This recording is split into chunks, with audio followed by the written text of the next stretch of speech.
Hello বন্ধুরা, তোমরা সবাই কেমন আছো? আশা করি ভালোই আছো।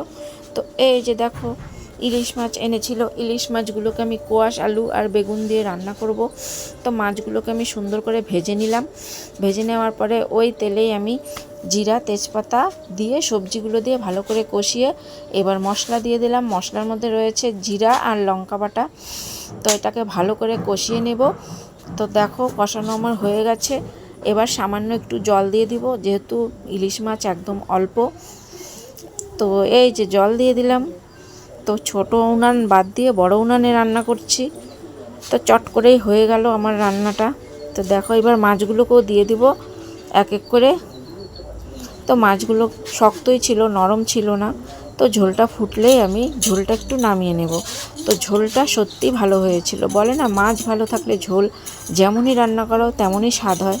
তো আমি এইভাবেই রান্না করলাম। তো মাছের ঝোলটা অসাধারণই হয়েছিল খেতে। তো সবার ভালো লেগেছে।